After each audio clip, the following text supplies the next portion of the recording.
gonna go ahead and get started a few minutes early. Looks like everybody has cleared and settled in. So good afternoon, everyone. And welcome to the Taxonomy and Service Delivery session of the GOEA Fall Conference. For those of you who do not know me, my name is Nina Jack, and I'm the Program Monitor for Region 3. You should have received some index cards while coming in. Make sure, if you have not received one, raise your hand and one of the ladies will pass you one. We're asking that you put your name and the name of your council on that card, and we're going to address questions at the end.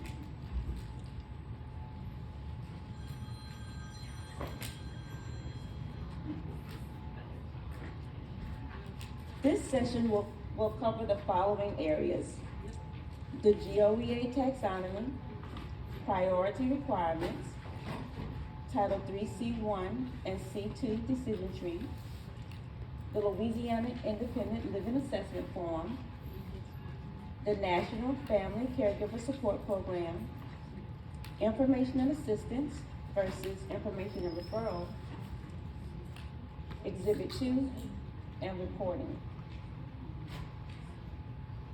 So to get started, the taxonomy is simply the tool that is used to serve as a guide providing information about service delivery and definitions, service units, the funding source that is allocated for the delivery of the service, and any additional requirements. Okay.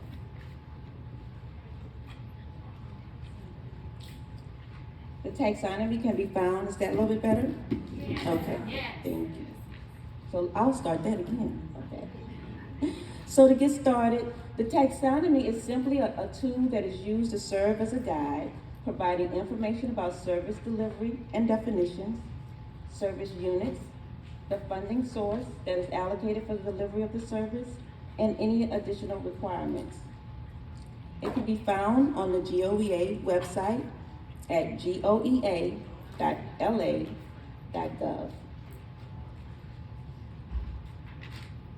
For those of you who are unfamiliar, this is what the taxonomy looks like.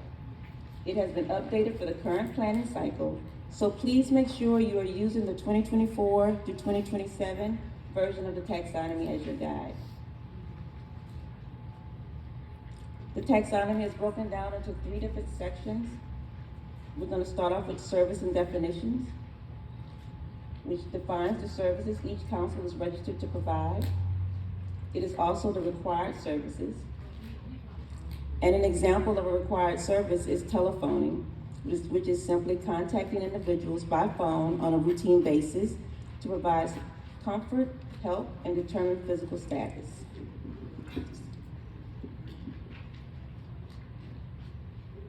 The next column, you'll see the service units, which is actually the required usage of each registered service.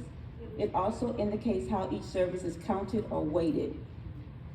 So as an example, for the registered service telephoning, 1 phone call is equivalent to 1 contact or 1 service unit. The last column lists any additional requirements that are needed to provide the service if applicable.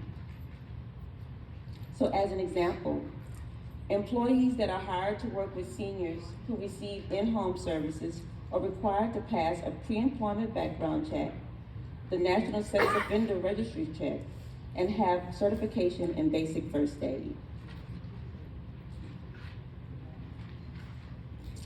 Now let's review the priority requirements. The priority requirement is simply the breakdown of how much funding is to be utilized per service category per fiscal year. The priority categories for Title IIIB are access services and in-home services and legal services. In access services, agencies are required to allocate a minimum of 30% of the 3B funding received to either one or a combination of any of the following services: case management, transportation, information and assistance, outreach, and assisted transportation. For in-home services, Agencies are required to allocate a minimum of 15% to one or more of the following services: homemaker, chore, visiting, telephoning, personal care, home repair modifications, adult daycare, adult day health care, and companion services. And 5% of the Title IIIB funding is allocated to legal services. Next, we'll look at the priority requirements for Title IIIE. There are two service categories that fall under Title IIIE. There are respite services and supplemental services. Under the Title IIIE respite services, agencies are required to allocate a maximum of 40% of their Title III funding to the following National Caregiver Support Program services: adult daycare, adult day health care, group respite, in-home respite, institutional respite, and individual care support. Agencies are allowed to utilize a maximum of 120 hours per client for all respite services per fiscal year.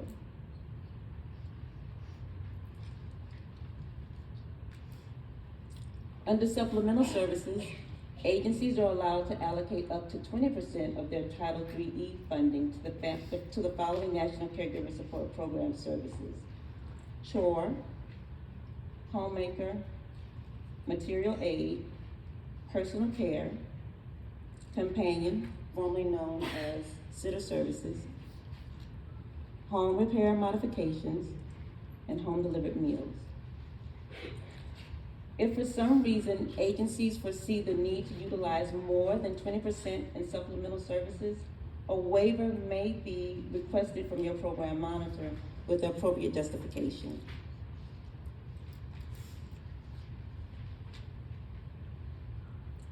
These are some of the most commonly used services: transportation, nutrition education, home delivered meals, and homemaker.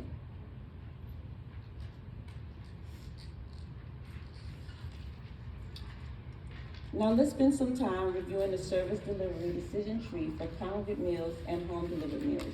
Everyone should have received this handout. Does everyone have one, or if you do not have one, could you raise your hand? Is anybody? I put my glasses on, let's see. Anybody? Yes. Great. Thank you, Jeremy.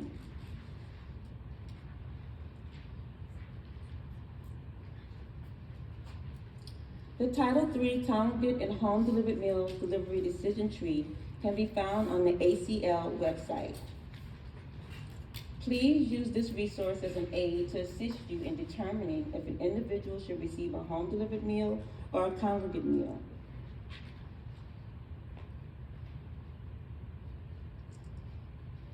Classification. The classification of the meal impacts both data collection as well as funding. ACL defines a meal provider as any one of the following: a licensed food server provider, a home delivered meal provider, traditional congregate meal site or pop-up site, a restaurant or cafe, a grocery or convenience store, and even a food truck.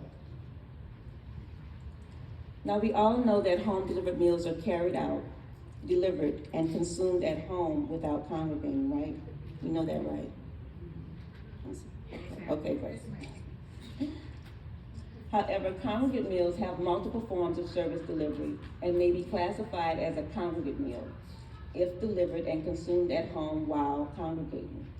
It can be picked up through your grab and go program, and again, if the consumer is congregating at home. It can also be picked up through your drive-through program if consumed on site with others, like under a tent in an outdoor setting. And of course, a meal is considered a congregate meal if served on site. A meal may also be considered as a congregate meal when consumed via a virtual interaction previously arranged by the nutritionist, and may also be considered when consumed at parks, festivals, outdoor events, etc. Now let's do a quick knowledge check. Scenario 1.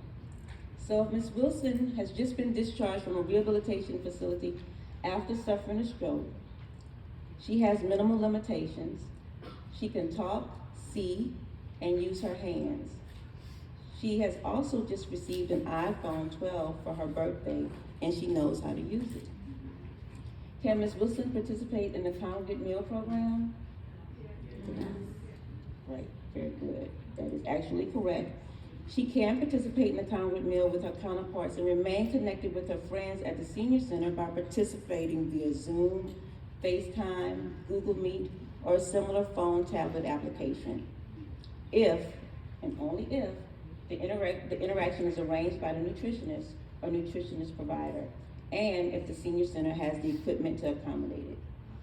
So listen guys, when your program monitor is giving you those gentle nudges, encouraging you to purchase equipment or technology to enhance your services, think of it as feedback that can position your agency to remain viable in times of uncertainty, like what happened in this scenario with Ms. Wilson, or as we just seen a few years ago, what we're currently in the COVID-19 recovery, and also through natural disasters.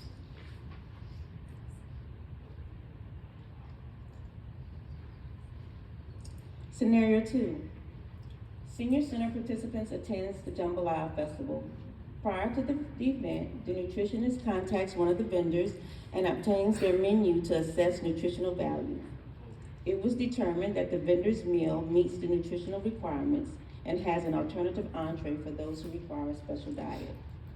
The council pays for the meal. So true or false? This meal is a congregate meal or not? True. Very good, you're absolutely correct. Consumption of a congregate meal includes parks, festivals, events, picnics, and tailgates. And prior to the event, the meal was approved by the nutritionist. Next, let's look at the LILA form and the National Family Caregiver Support Program intake forms. The long version of the LILA form is used when an individual is assessed to have a need for 2 or more in-home services for more than 30 days. For example, in an initial conversation with a senior, it is determined that an individual's quality of life would be enhanced by both homemaker and companion services. In this case, the long form will be completed. The short version of the LILA form is used when the recipient receives a single in-home service, in addition to at least one of the following services: congregate meals, transportation, material aid, or commodities. So again, in an initial conversation, staff believes that the senior may be a good candidate to receive homemaker services. The senior also expressed a need of assistance getting to and from appointments. This person's assessment will be completed on the short form. The assessment form may be used twice. The first year would be completed in blue ink, or blue or black ink, and the second year would be completed in a different color.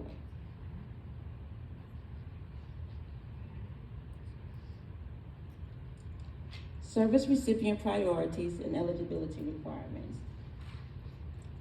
We all know that persons, in order for persons to be qualified for the Title III funding, they have to be 60 years of age or older. Priority is given to persons who are frail, homebound by reason of illness or incapacitating disability, or otherwise isolated.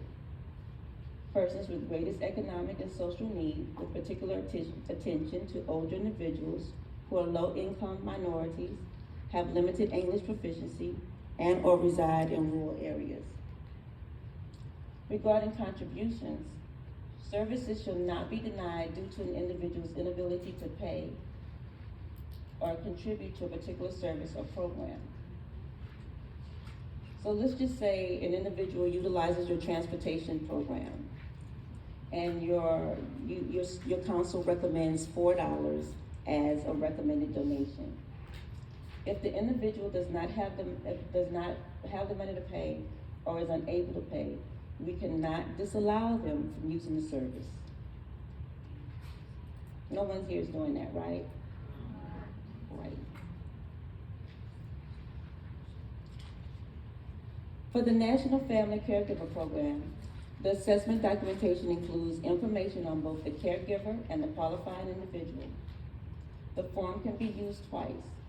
The first year is to be completed in blue or black ink, and the second year is to be completed in red ink.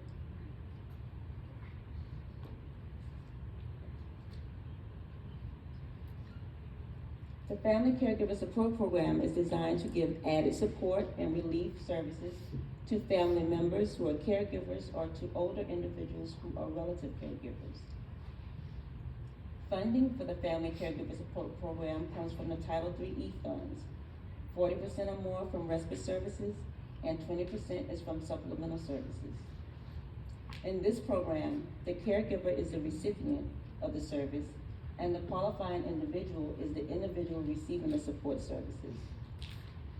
So for example, my 73-year-old mother qualifies for and is a recipient of companion services. I, as her caregiver, can qualify to receive in-home respite services for a few hours so that I can go and get my nails and my hair done. So that's what this program is designed to do.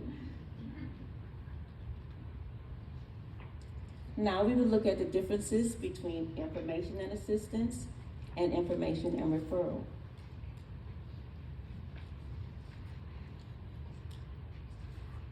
The process for information and assistance includes the staff's identification of a need, accompanied by the steps that are taken to address that need. Information assistance is a service which is designed to help older individuals to obtain information about programs, services, and other help that may be available to them in the local community. This service is counted in SAMS as 1 unit of INA. 1 unit of INA must include all 4 steps: assessing the client's problems and capacities, providing information on opportunities and services available to the individual, linking the individual to services or opportunities available, and following up with the individual to ensure receipt of services and opportunities.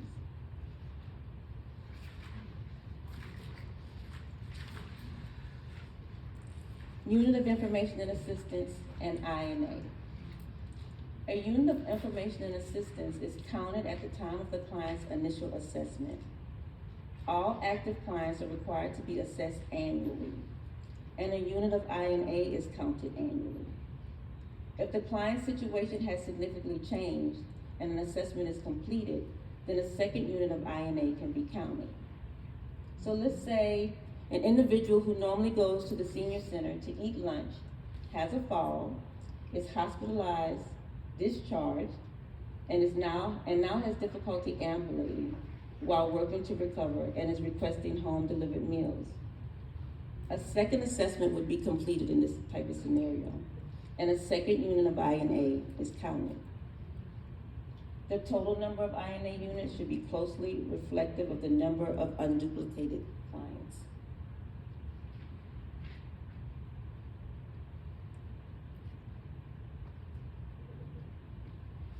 Information and referral.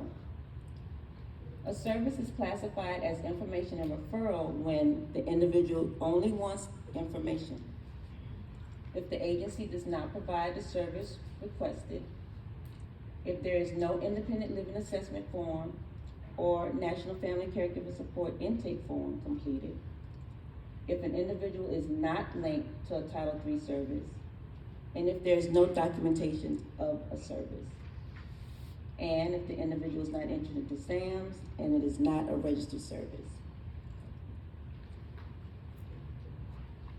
So, as an example, an individual expresses a need for food and inquires of supports or services to address the need. This may be a referral of SNAP benefits. The COA staff assists by providing contact information only and a method of access to the services. An assessment will not be completed in this scenario, and the individual would not be entered into SAMS. Another quick knowledge check.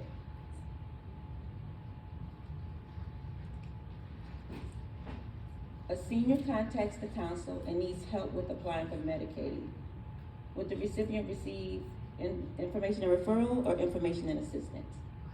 Right. Second scenario, a senior needs assistance with lighthouse cleaning and meal preparation. Your council provides the following registered services: homemaker services, companion services, and chore services. Would this senior receive INR or INA? Very good, you guys are on the ball. Exhibit 2. Let's look at that Exhibit 2 next. The Exhibit 2 is used to display services, funding, units to be provided, and direct delivery service. For those of you who are unfamiliar with what the Exhibit 2 looks like, this is what it looks like. It consists of about 8 columns of information. The first column lists the services to be provided, which contains all of the registered services that the AAA or multi is approved to provide. The second column would be composed of all of your funding that comes into your program or your agency. So all Title III funds, Title II, Title 3B, 3C, 3.2, Title 3D, Title E, and then also your millage, any donations, any private donations that you receive, any fundraising projects that you might have. And so any funding, all of your funding basically is what this category would house. Title III funding would be just that. You would only list in this category your Title III funding. And this would be the total number of units. It would be inclusive of all of your funding. And then you would have your Title III units. Again, just everything reflective of your Title III units. Your total unit cost. Your Title III unit cost. And then this last column, it would be your, you would use an asterisk of an X or either a check mark if your multi or your AAA directly delivers a service. Question. Yes. Did I hear you a while ago say that we need to reflect on Exhibit 2 donations for this program? We want all of your funding as a summary. I can't hear you. I'm sorry. We would like to see you enclose all of your funding. We show you a private notes. Hold on. In the first column. Go back to the slide that says total funding. So your total funding, that's gonna be your Title III, all your Title III services, that's the 3B, that's C1, C2, Title 3B, and then any other funding sources that you have a millage, if you receive any donations from United Way. So all of that total funding will go in this column. Okay. Okay? Does that diminish when we show y'all what, whatever it is that we reflect on there that we receive as donation? Does that diminish all of the GOEA? No, so then the next column is gonna be just the Title III. Okay. Okay, Title III. I'm just asking, will we get more of this from lesser? Because we do that. Oh, no, That's what I'm. no, That's what I'm with you. So did you guys hear his question? He wanted to know if all of the funding is reflected, did it diminish the amount of money that he receives from GOA? And it does not, in case anyone was interested in that.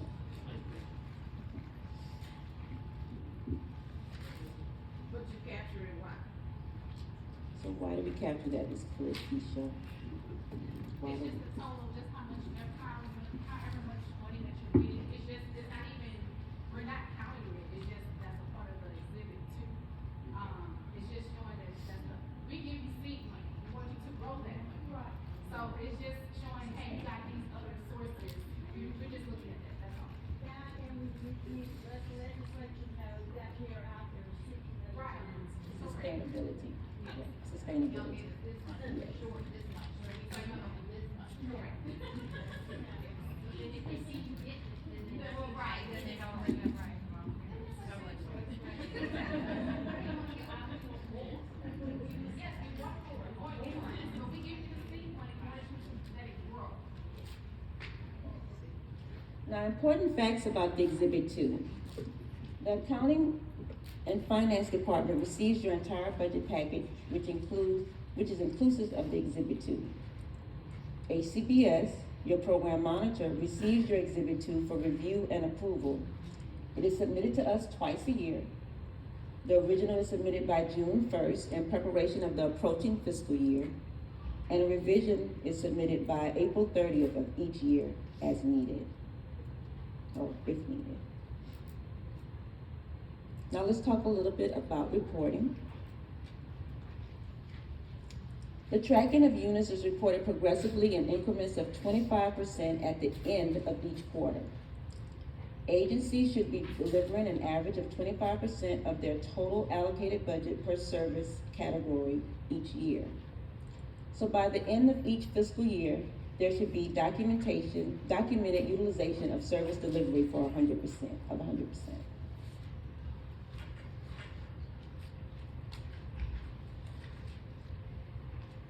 The Older Americans Act performance system is the current data collection system we are currently using.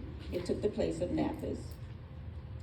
HCBS monitors your service activity on a quarterly basis to determine whether an agency must return the funds. It's important that you, as an agency, are monitoring your service activity on a monthly basis.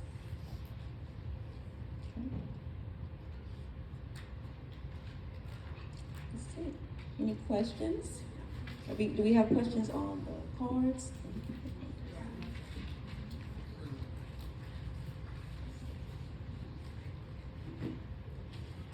You want me to present the mic? You want the card? Okay.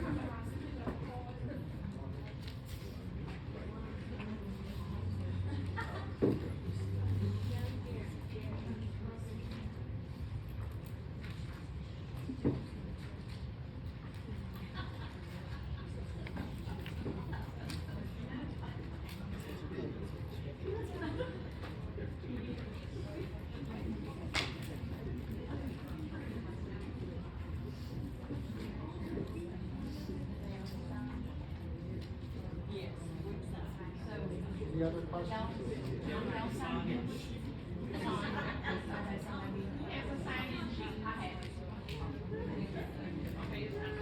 Okay, so we'll start with the first question. Gotta put my glasses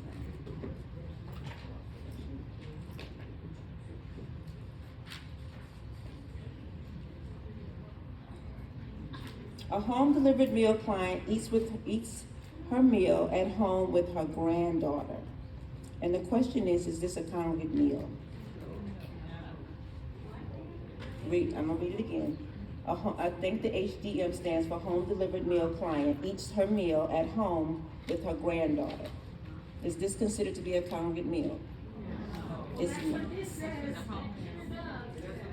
That's what this says. If, it also talks about if it's been pre-addressed with the nutritionist.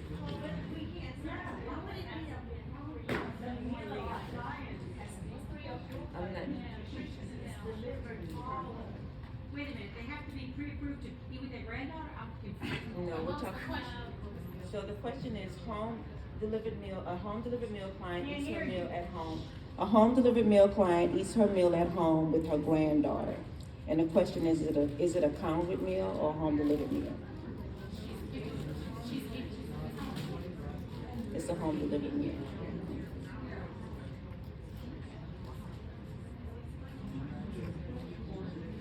Maybe listen.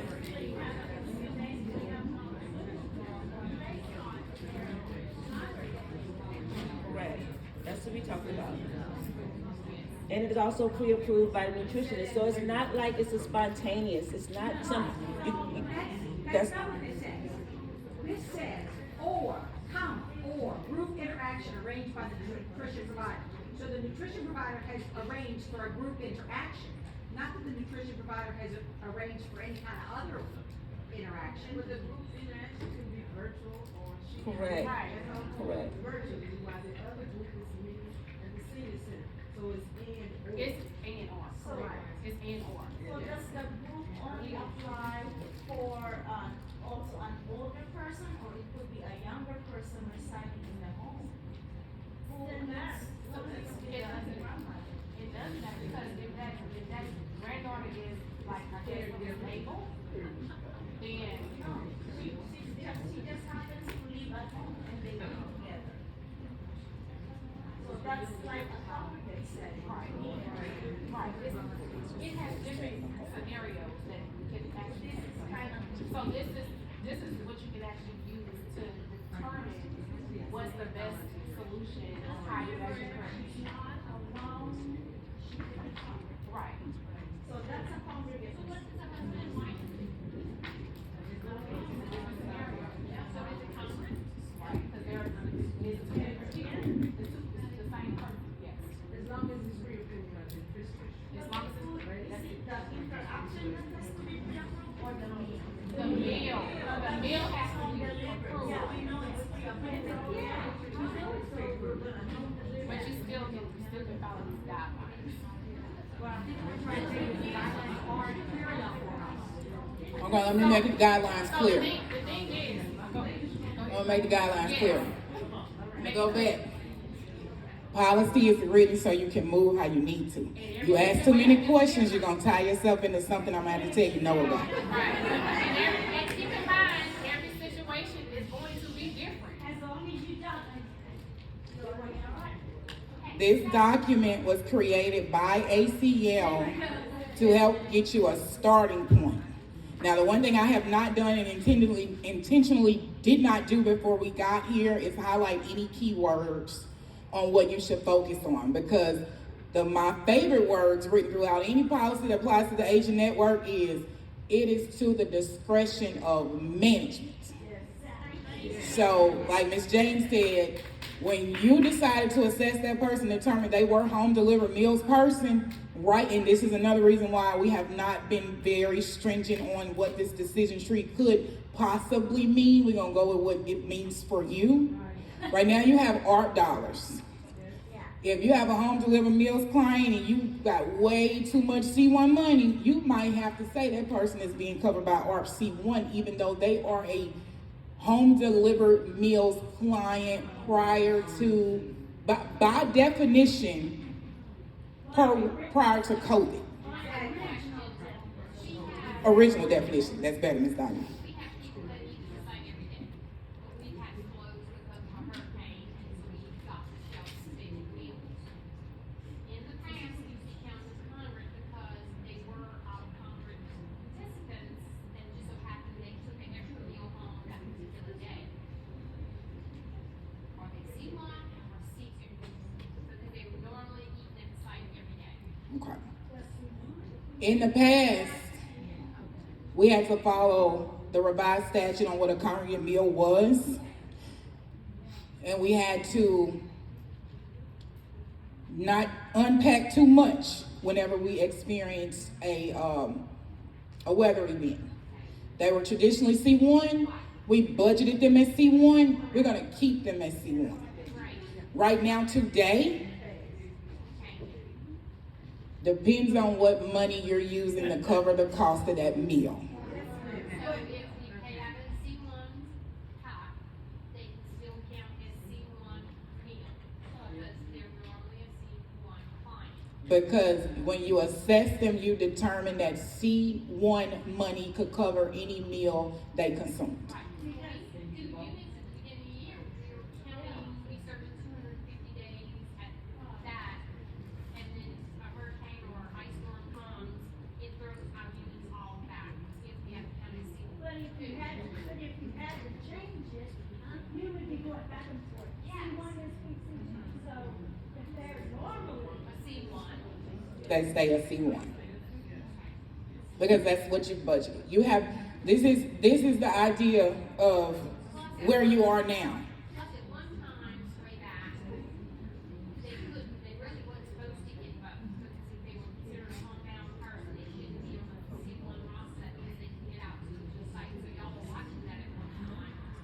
And we still are. Okay, We're still doing it. meals are counted as C1 for emergency meals account, or however you pay for them. Until we are done with ARP funding, anyone that you have traditionally covered their meal costs with regular Title III dollars, they will remain a C1 meal recipient. They were there before COVID. C2 meals, if you were covering their meals with regular Title III C2 dollars, they will remain a home delivered meals person. That's what they were before COVID. Don't even look at that twice. Just keep those there. So Devon, this gives us flexibility to really dictate how we want to, depending on our pockets. Depending on your pots of money. This is strictly for those individuals that say, I cannot come back in your senior center. I don't want to get COVID. It's not safe. I just don't want to. But you know they are going to church and they're going to Walmart. They're going everywhere else. Because what they're really telling you is, I want my food to go.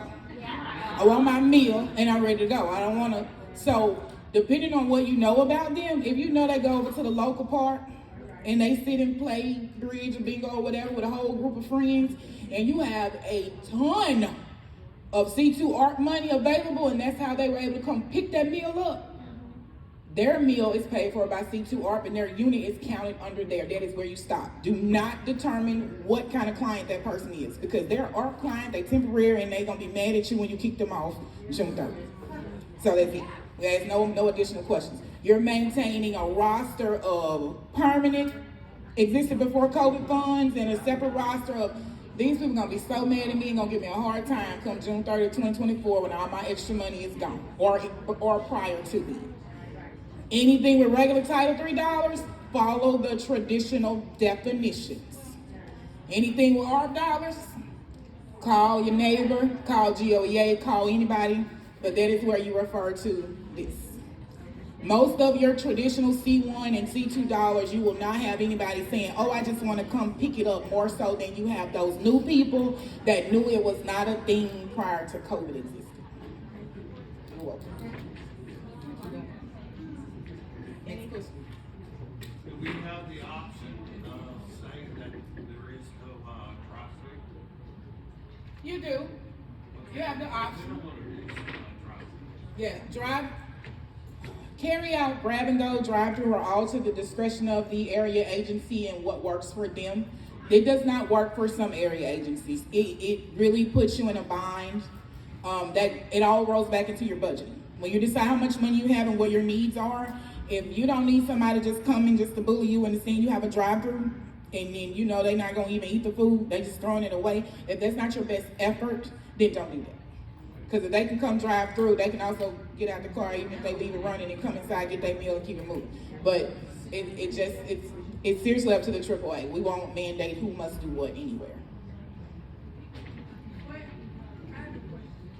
But if the situation changed, if they're congregate and say, for instance, they have surgery and they're gonna be out for 6 weeks, you can still deliver the meal and still count them on congregate, correct? No. You have to reassess them because their situation has changed, and you would have to know if you can afford to move them over to as a home delivered meals recipient. That's not the same. That's putting us back into our traditional normal definitions of the services that we do. See, that long out, depending on the procedure or whatever, they're gonna say, oh, I'm gonna be gone for a couple weeks, gonna put everything on hold. They call you back and say, I still can't come. That's your indication. We need to go reassess this individual to determine, are they now more of a homebound individual that is unable to congregate? That's a different scenario. But if they're able to come back, then we would switch it back to congregate? After you assess them, you gotta assess them first. It dead stops until you have the assessment. You may get there and determine that it's so temporary that you can put them on an emergency temporary home delivered meals unit count, and that's where you'll find Mr. or Mrs. Jones' name in Well Scott twice. He's like, oh, when did they become home delivered? Well, they had 2 months worth of time where they weren't able, and we want to make sure they had a meal. We switched them over. But on the paperwork, you may not officially change them at all. You just need to make an entry in Well Scott, make a note in their file, For 2 months, they were temporarily assigned to home delivered meals because they had a procedure and they were unable, something very generic, not super specific, and then you'll do that. But you must do the assessment first to determine what you're looking at. Okay, so we wouldn't change the assessment, we would just go in, I can go in the well side and just insert it into their file. You may need to make some notes. I'm not that well versed in Well Sky, so you may just need to go in and make some notes in their file, But I can't leave them on time. depending on what you assess. Depending on the situation, if I know that they're gonna be able to come back, and it's just a typical, I can leave them on time. Yes. Just go in and put in those in At one time, did Yes. you say that, I mean, that was the rule, that someone could have meals delivered to them for 2 weeks if they had a surgery or something and it still count as contract? Temporary, only temporary, they said I'm sick because I have the flu. This is where we are now with what we're doing. I don't want to make that a definite, call it concrete or not, because of all these different pots of money. The most important thing is to assess them, figure out what they're going to need and for how long, and then assess your funding sources. Because depending on the money you're trying to expend, that's what you're going to call that meal.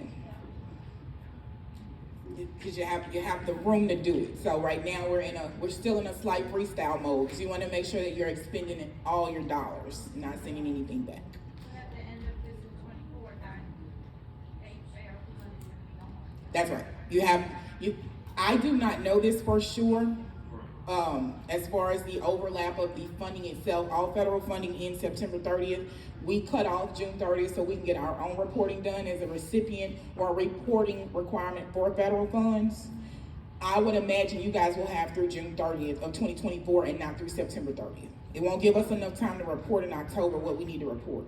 So you guys work with the June 30th deadline for all remaining ARP dollars. But I also heard on television on the news that if COVID rears its ugly head in multiples like it did before, we're gonna have to go back to they'll have different funding sources to cover that like they did. So we can't say that. Laura's gonna be so excited. We just can't look into the future. Yeah, so we don't. So that's why another reason those special case scenarios, these individuals, they need this, they need that, they're on vacation, they need to put something on hold, they go into the hospital, they need emergency meals, you gotta shut down and you gotta provide them something. You guys are gonna take care of the action item anyway. As soon as it's presented to you, you're gonna take care of it. The piece that you gotta go and revisit is, what money do I need to expend? And that is what I'm essentially going to call that meal, since we're talking about meals. That's what we're gonna call that meal, is whatever funding I needed to expend. We definitely appreciate that. Yeah. That works for you. Is there some guidance as the program comes to its finality? Is there some guidance on what we're supposed to do with all these people that you have, that you gained with art money and since COVID? What's the plan, technical guidance for that? So the guidance I offer, and I'm sticking with, I get it certified and approved for you, is going to be a written memo, postcard. Thank you so much for joining us for 2-3 years, and we are so sorry, but we got to cut you off.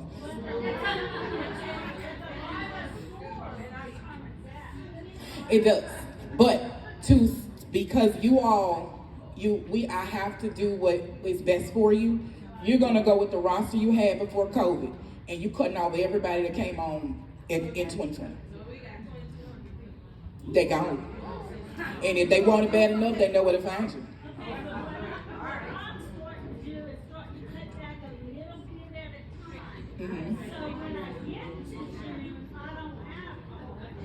That'll work for you. Some of our larger agencies, they're gonna have to proceed right through the end and start sending out weekly notifications that say, please be reminded that these services will end as of, and then they'll have a drop dead date.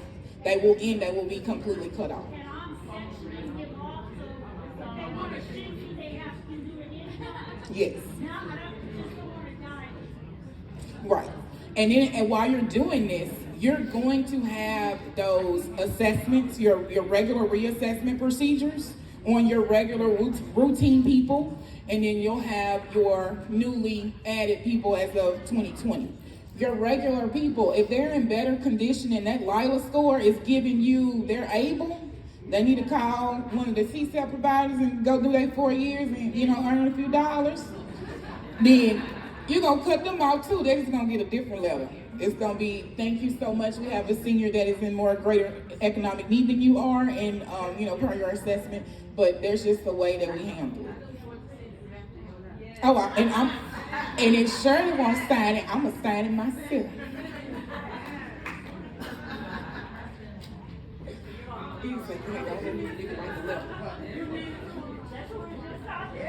Yeah, we did discuss this in the office.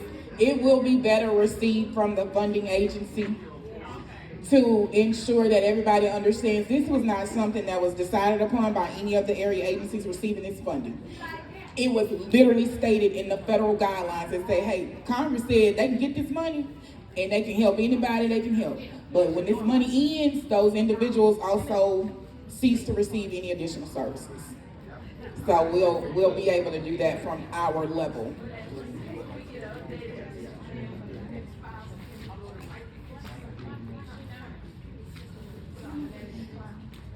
You can go to electronic server clouds or whatever's viable for you, CDs and how long? Yeah, that's my question. How long and how long? Well, We created electronic. I'll have to refer to the retention schedule. See, what I will do is it is reviewed every year. I'm gonna say this. I will do this.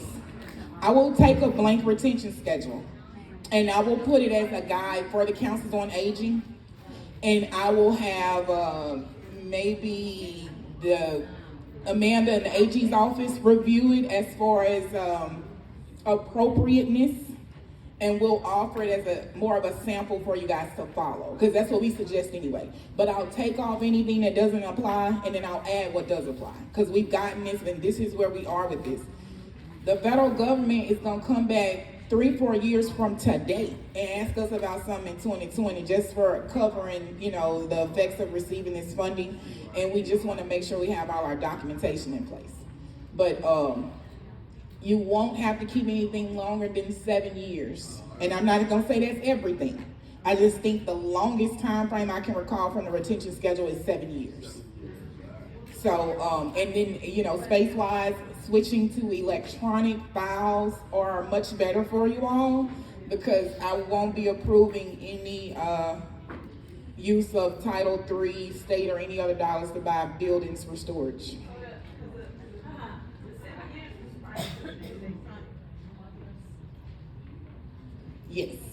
Yes, because we were just able to secure receiving electronic signatures on your financial reports. I made a big fuss about that because I don't have time for all these paper cuts coming to pull all these 12 months worth of reports out of these folders that were not conducive to what I wanted to be doing. And then the legislature takes electronic signatures, so Karen took it to the powers that be at that time, and she told them, we gonna have to do it, because it was very taxing on y'all. So imagine me trying to pull 64 files out of a folder, that's just the 5 programs before art. But we was doing it today, y'all. I wouldn't be here today. I would have ran away already. I'd have been in a padded room because it's too much paper.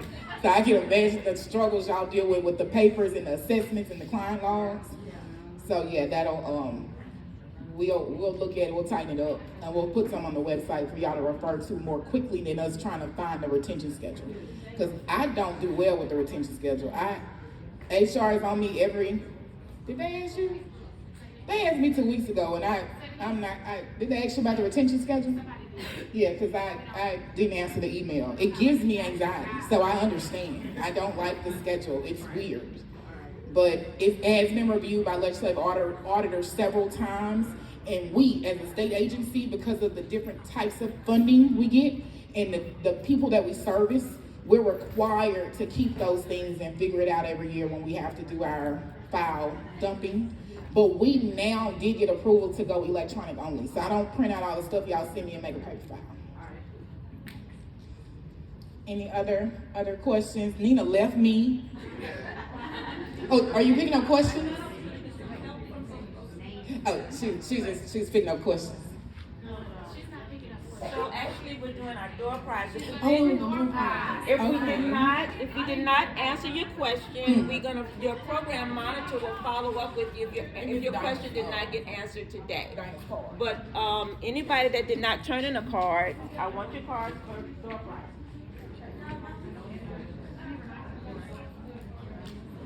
Yeah, back in the middle. Jeremy or Lakeisha, this table back here.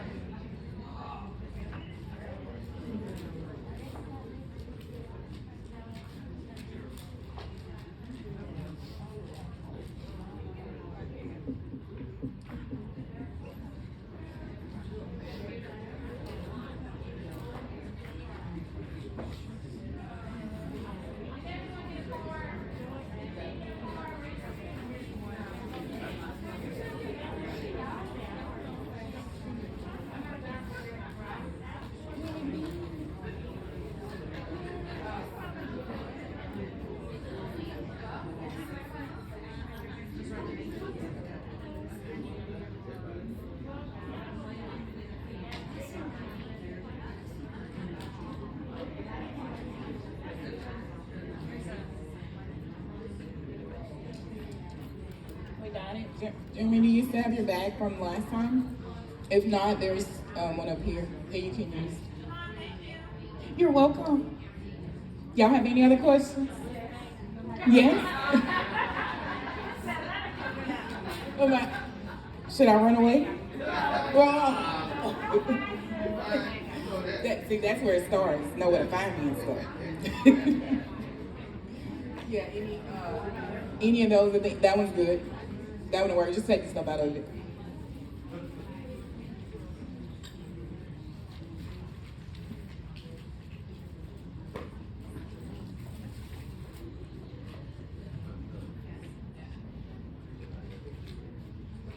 We're trying to find a lucky one. Trying to answer.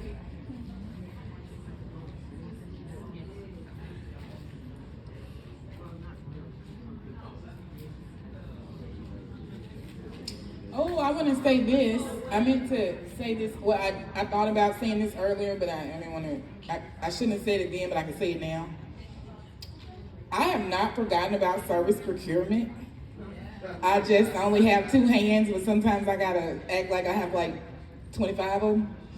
So I will get your letters out. Whatever you have done is absolutely perfect. Thank you for getting through the hassle. I just need to get you a letter. So, and Shirley's signature will be on it. I will set it all up. It's gonna be nice and neat and pretty and all that fun stuff that you're gonna need.